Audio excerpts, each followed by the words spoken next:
जोहार। पहचाना मुझे? मैं हूँ गणना प्रपत्र यानी इन्यूमरेशन फॉर्म। जैसा कि आप सब जानते हैं, झारखंड में एसआईआर की प्रक्रिया शुरू हो चुकी है और 30 जून से 29 जुलाई तक इन्यूमरेशन फॉर्म भरे जाएंगे। तो इसी दौरान मैं यानी इन्यूमरेशन फॉर्म आऊंगी आपके घर, वो भी डबल रोल में। नहीं, फॉर्म देखकर घबराने की जरूरत नहीं है, क्योंकि इस फॉर्म को भरना बेहद आसान है। तो चलिए अब मैं आपको बताती हूँ कि आप कैसे बिल्कुल आसानी के साथ अपना इन्यूमरेशन फॉर्म भर सकते हैं। मेरे सबसे ऊपर लिखा है मुझे आपके घर पहुँचाने वाली यानी आपकी बीएलओ का नाम और मोबाइल नंबर। अब सबसे पहले आप मुझे 4 भागों में बांट सकते हैं, ऐसे। तो सबसे ऊपर वाले पहले भाग में आपको आपकी सारी डिटेल्स मिल जाएंगी, जैसे आपका नाम, EPIC number, address, part number, विधानसभा क्षेत्र और राज्य का नाम। ये जानकारी पहले से ही प्रिंटेड होगी। साथ ही एक यूनिक क्यूआर कोड और आपकी पुरानी प्रिंटेड फोटो के ठीक बगल में आपको मिलेगी अपनी नई रंगीन पासपोर्ट साइज फोटो चिपकाने की जगह। और अब बारी है दूसरे भाग की। इस दूसरे भाग में आपको गत एसआईआर की किन की विवरणी भरनी है, ये आपके जन्म तिथि पर निर्भर करता है। आइए जानते हैं कैसे। पहली स्थिति में यदि आपका जन्म 1 जुलाई 1987 से पहले भारत में हुआ है, तो आपको गत एसआईआर में दर्ज सिर्फ स्वयं की विवरणी भरनी है। दूसरी स्थिति में यदि आपका जन्म 1 जुलाई 1987 से लेकर 2 दिसंबर 2004 के बीच भारत में हुआ है, तो आपको अपने माता पिता में से किसी एक की गत एसआईआर में दर्ज विवरणी भरनी है। तीसरी स्थिति में यदि आपका जन्म 2 दिसंबर 2004 के बाद भारत में हुआ है, तो आपको अपनी माता और पिता दोनों की गत एसआईआर में दर्ज विवरणी भरनी होंगी। तो पहली स्थिति में जिनका जन्म 1 जुलाई 1987 से पहले हुआ है, वो इन्यूमरेशन फॉर्म के इस हिस्से में अपनी विवरणी इस प्रकार भरेंगे। गत एसआईआर की मतदाता सूची में दर्ज अपना नाम लिखें। इसके बाद एपिक यानी मतदाता पहचान पत्र का सीरियल नंबर अगर उपलब्ध हो तो यहाँ लिखें। रिश्तेदार का नाम वाले कॉलम में अपने पिता का नाम लिखें और नीचे संबंध वाले कॉलम में उनसे अपना संबंध दर्ज करें। अब जिला, राज्य और विधानसभा वाले कॉलम को भरें। इसके ठीक नीचे बनाए गए बॉक्स में आप गत एसआईआर में दर्ज स्वयं का विधानसभा क्षेत्र संख्या, भाग संख्या और क्रम संख्या दर्ज करें। अब दूसरी स्थिति में यदि आपका जन्म 1 जुलाई 1987 से लेकर 2 दिसंबर 2004 के बीच हुआ है, तो आप फॉर्म के दूसरे भाग के दाएं वाले हिस्से में अपने माता या पिता की गत एसआईआर में दर्ज विवरणी इस प्रकार भरेंगे। नाम वाले कॉलम में माता या पिता जिनकी भी जानकारी उपलब्ध हो उनका नाम लिखें। यदि उनका एपिक नंबर उपलब्ध हो तो यहाँ लिखें। अब तीसरे कॉलम जहाँ रिश्तेदार का नाम लिखना है, वहाँ ऊपर नाम वाले कॉलम में जिनका नाम लिखा है उनके पिता का नाम लिखें। इसके नीचे वाले कॉलम में उनसे अपना संबंध लिखें। अब जिला, राज्य और विधानसभा वाले कॉलम को भरें। इसके ठीक नीचे बनाए गए बॉक्स में गत एसआईआर में दर्ज उनकी विधानसभा क्षेत्र संख्या, भाग संख्या और क्रम संख्या लिखें। अब तीसरी स्थिति में यदि आपका जन्म 2 दिसंबर 2004 के बाद हुआ है, तो आप फॉर्म के दाएं वाले हिस्से में दी गई जगह को कुछ इस तरह एक लकीर के माध्यम से 2 हिस्से में विभाजित कर लें।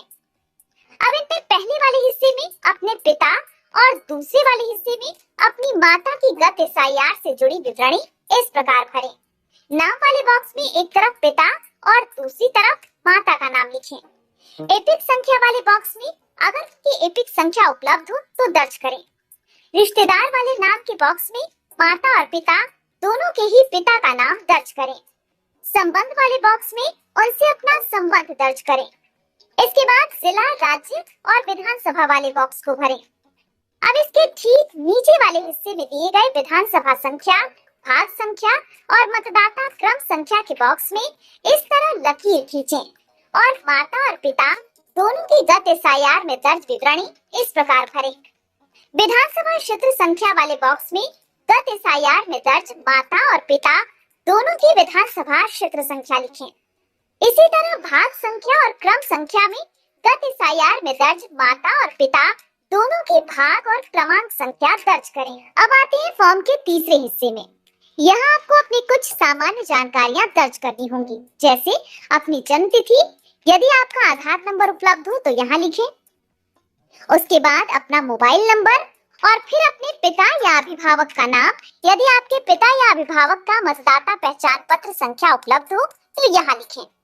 उसके बाद अपनी माता का नाम लिखें, यदि उनका मतदाता पहचान पत्र संख्या उपलब्ध हो तो आप उसे भी अगले कॉलम में दर्ज करें। यदि आवश्यकता हो तो अगले कॉलम में अपने पति या पत्नी का नाम और उनका मतदाता क्रमांक दर्ज करें। लीजिए, आपने अपना इन्यूमरेशन फॉर्म लगभग भर ही लिया है, लेकिन अभी बाकी है सबसे जरूरी काम। इन्यूमरेशन फॉर्म के चौथे हिस्से में 3 महत्वपूर्ण घोषणाएं लिखी हैं। यदि आप स्वयं अपना इन्यूमरेशन फॉर्म भर रहे हैं तो इसे ऐसे पढ़ें। ऊपर उल्लिखित मतदाता, जो कि मैं स्वयं हूँ, ने किसी अन्य देश की नागरिकता प्राप्त नहीं की है। मैं मतदाता सूची में शामिल होने के लिए आवेदन कर रहा हूँ और ऊपर उल्लिखित नाम, जो कि मैं स्वयं हूँ, किसी अन्य विधानसभा क्षेत्र, संसदीय क्षेत्र में शामिल नहीं हूँ।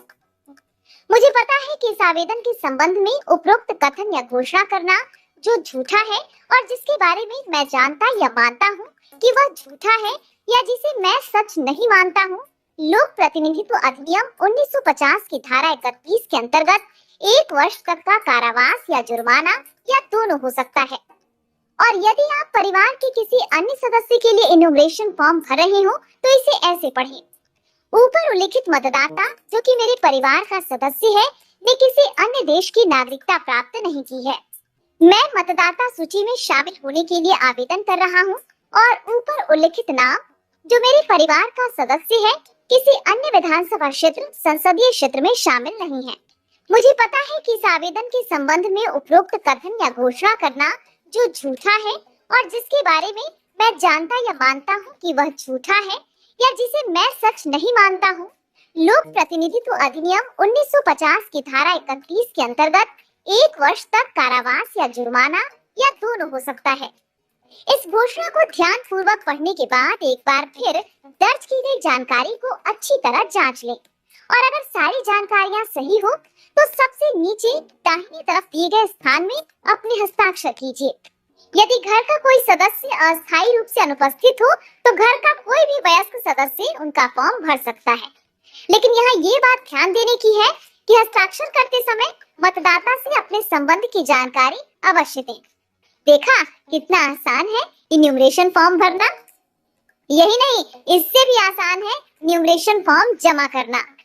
2 प्रतियों में मिले इन्यूमरेशन फॉर्म को भरने के बाद एक प्रति बीएलओ को दे दें और दूसरी प्रति में इसकी रिसीविंग जरूर ले लें।